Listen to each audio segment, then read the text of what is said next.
नमस्कार, मैं हेमंत बघेल आप सभी का बहुत बहुत स्वागत करता हूं अपने इस YouTube चैनल में। पिछले वाले वीडियो में हम लोगों ने देखा था कि किस प्रकार से अंग्रेजों ने बंगाल पर अधिकार किया, प्लासी का युद्ध लड़ा, बक्सर का युद्ध लड़ा और साथ ही साथ मैंने इलाहाबाद की संधि के विषय में भी बताया था। लेकिन जो है थोड़े से डाउट आ रहे थे और मुझे भी लगा कि मैंने थोड़ा इलाहाबाद की संधि को अच्छे से डिस्क्राइब नहीं किया है। तो इस वाले वीडियो में ना हम लोग इलाहाबाद की संधि को थोड़ा सा डिटेल में देखेंगे। हालांकि डिटेल में जानने लायक कोई विशेष चीज़ नहीं है, फिर भी इसको मैंने सोचा कि अलग से बताऊं। तो देखेंगे इलाहाबाद की संधि जो कब हुआ था, 1765 में हुआ था। देखो, जो इलाहाबाद की संधि है ना, ये बक्सर के युद्ध का परिणाम था। देखो क्या होता है कि कोई भी युद्ध होता था पहले या अभी भी कोई युद्ध होता है ना, तो युद्ध के बाद जो भी हार जीत का जो भी फैसला हो, कोई भी हारे कोई भी जीते या दोनों ही न हारे न जीते, तो क्या होता है, संधि होता है। जो हारने वाला होता है ना, उसके ऊपर कई सारी शर्तें लगा दी जाती है, उसके ऊपर कई सारी शर्तें लाद दी जाती है। मतलब जो जीतने वाला जो चाहेगा वो उससे मनवा सकेगा। तो बक्सर का युद्ध कब लड़ा गया था? 22 अक्टूबर 1764 को। किनके मध्य लड़ा गया था? एक तरफ थे बंगाल के नवाब मीर कासिम, उनका साथ दे रहे थे अवध के नवाब शुजाउद्दौला और मुगल बादशाह शाह आलम।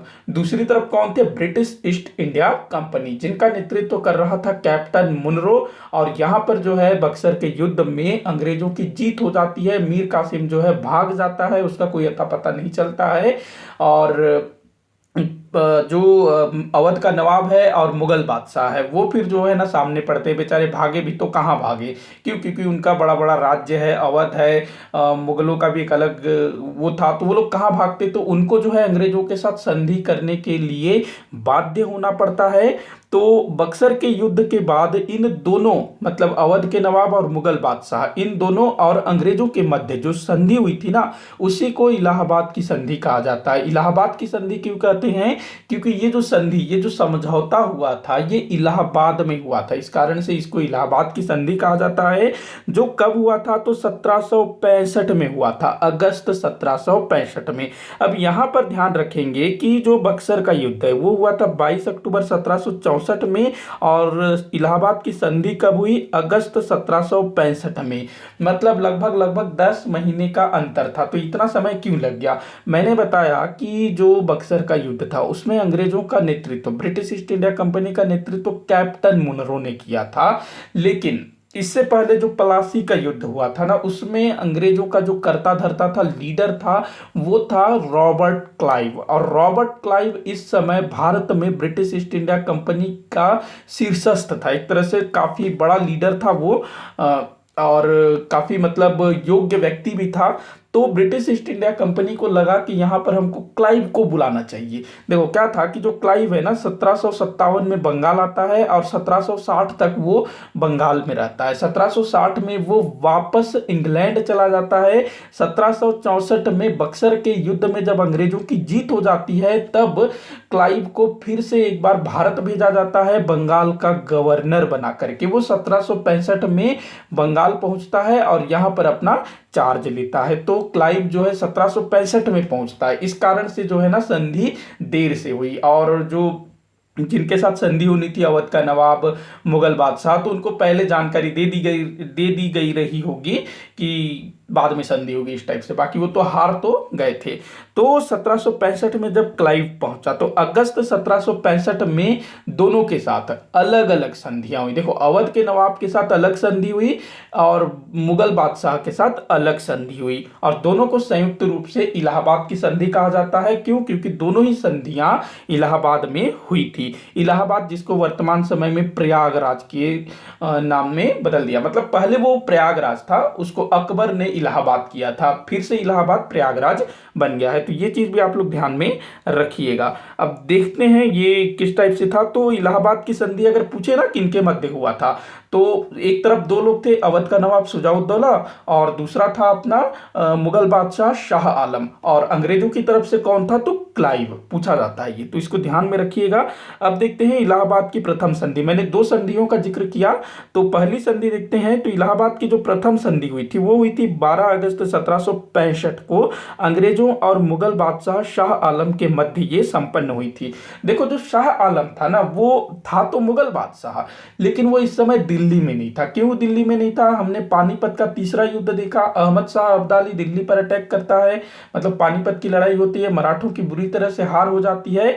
और पानीपत के युद्ध से पहले ना जो मुगल बादशाह था कौन था? आलमगीर, तो उसकी हत्या कर दी गई थी और आलमगीर का ही बेटा था ये शाह आलम। तो जो शाह आलम है ना, ये इलाहाबाद भाग कर आ जाता है और यहाँ खुद को बादशाह घोषित कर देता है। जबकि उधर दिल्ली में उसके एक दूसरे भाई को शाहजहां तृतीय के नाम से गद्दी पर बैठा दिया जाता है।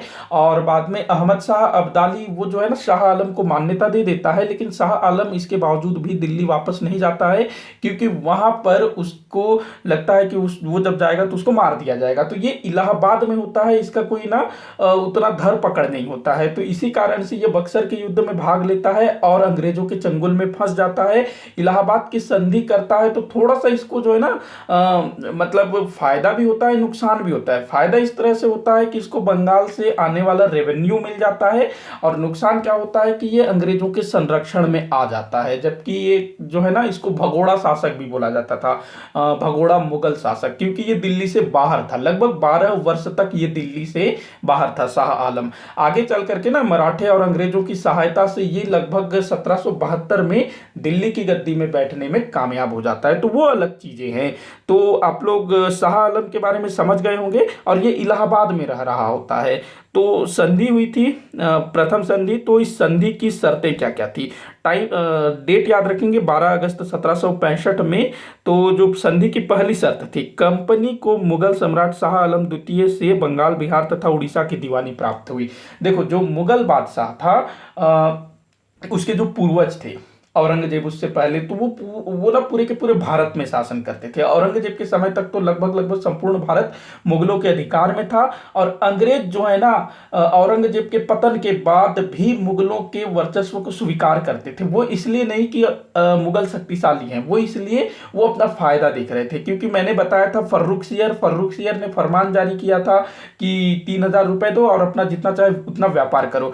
तो अंग्रेज जो है ना इसी चीज को भुनाने का प्रयास करते हैं और मुगल बादशाह को मान्यता दे देते हैं कि भाई हम तुमको जो है ना भारत का शासक मान लेते हैं, तुम जो है बंगाल के शासक हो, बंगाल तुम्हारा है, ये बोल देते हैं, मान लेते हैं। और मुगल बादशाह से ये मनवा लेते हैं कि आप हमको जो है ना बंगाल, बिहार, उड़ीसा की दीवानी दे दो, ये बोलते हैं। बदले में हम आपको जो है ना प्रत्येक वर्ष 26 लाख रुपए देंगे। देखिए इसको फिर से समझिए कि जो अंग्रेज हैं वो शाह आलम को बोलते हैं कि तुम पूरे मुगल साम्राज्य के बादशाह हो, हम इसको स्वीकार करते हैं और आप जो है हमको बंगाल, बिहार, उड़ीसा की दीवानी दो, हम आपको 26 लाख रुपए वार्षिक देंगे। तो जो शाह आलम था उसको कहीं से कोई रेवेन्यू नहीं मिल रहा था, इलाहाबाद में वो था ना, तो कहीं से कोई रेवेन्यू नहीं मिल रहा था, तो उसके लिए ये एक तरह से फायदे का सौदा था।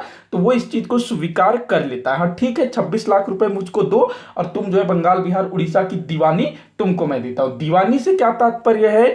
दीवानी मतलब वो मस्तानी दीवानी वो मत समझिएगा। दीवानी का मतलब होता है राजस्व कलेक्ट करने का अधिकार, राजस्व वसूलने का अधिकार। तो अंग्रेजों को शाह आलम ने बंगाल, बिहार, उड़ीसा से राजस्व वसूलने का अधिकार दे दिया। मैंने बताया था जो मुर्शिद कुली खां, जिसको औरंगजेब ने नियुक्त किया था बंगाल में दीवान के पद पर, तो वही वाला पद जो है ना अब अंग्रेजों को मिल गया। अंग्रेज अब बंगाल से रेवेन्यू कलेक्ट करेंगे, तो ये ध्यान रखेंगे। अगला पॉइंट है, कंपनी ने अवध के नवाब से कड़ा और इलाहाबाद के जिले लेकर मुगल सम्राट शाह आलम द्वितीय को दे दिए।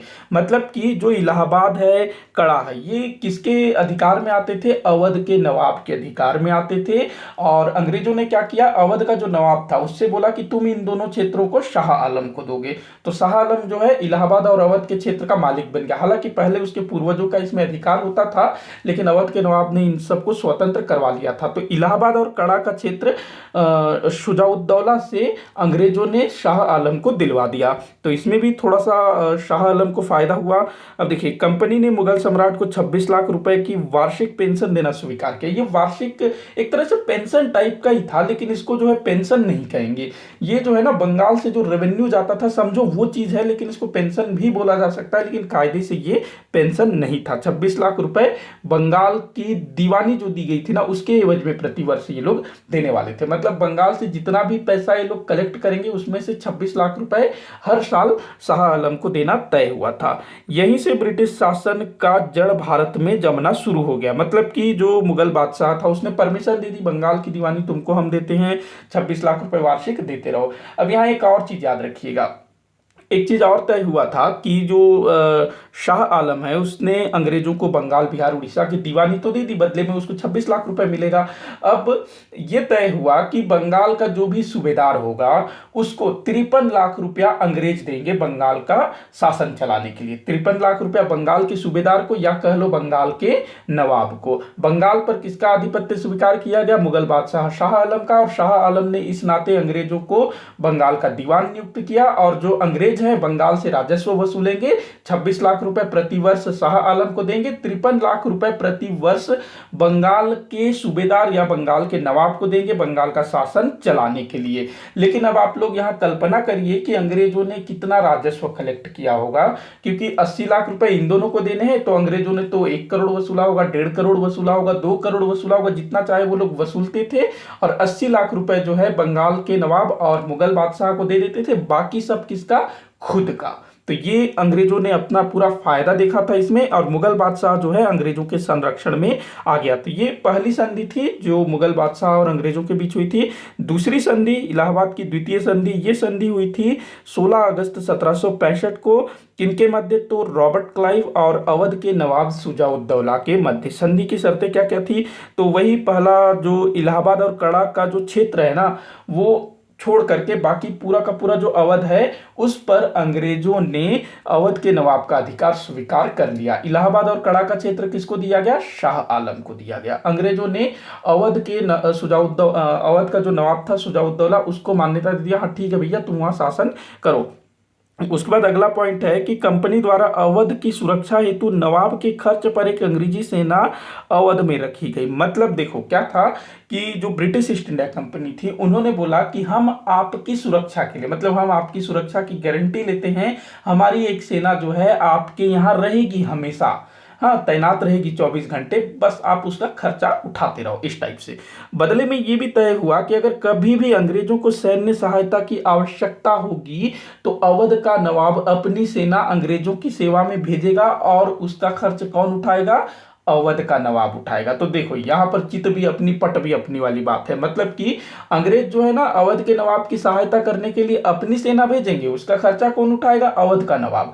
अब वहीं अगर अवध का नवाब अंग्रेजों की सहायता के लिए सेना भेजेगा, तो उसका खर्चा भी अवध के नवाब को ही उठाना पड़ेगा। तो सोचो अंग्रेज कितने चालाक थे, अपना ही फायदा देखते थे। कंपनी को अवध में कर मुक्त व्यापार करने की सुविधा प्राप्त हो गई।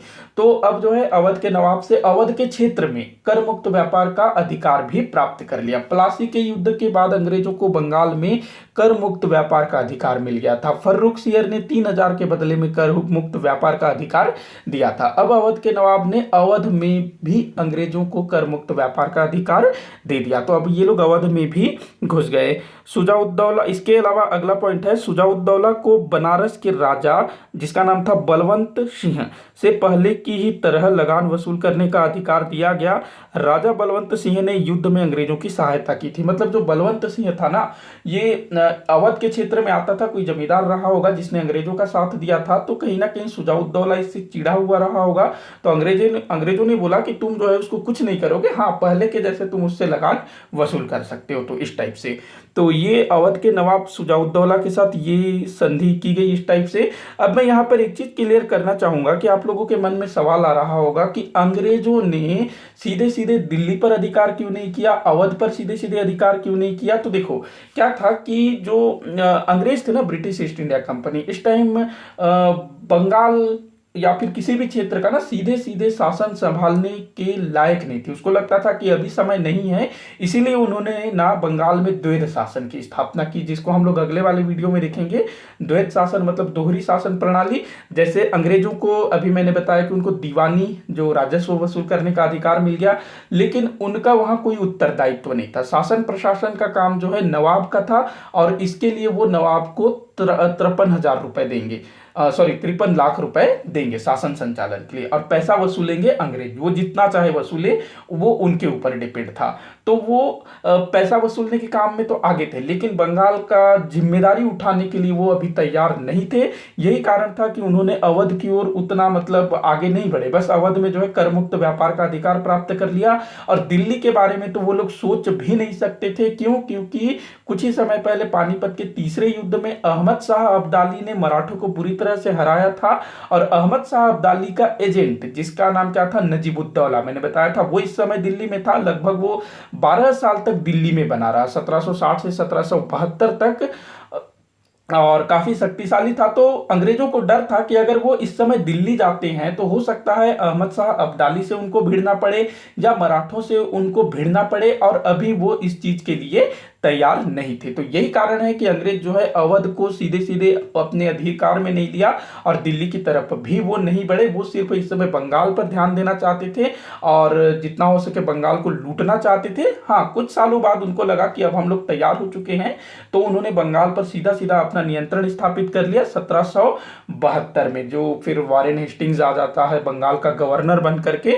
जिसको हम लोग आगे आने वाले वीडियोज में देखेंगे। तो ये थी इलाहाबाद की संधि। अगले वाले वीडियो में हम द्वैध शासन पर डिस्कस करेंगे।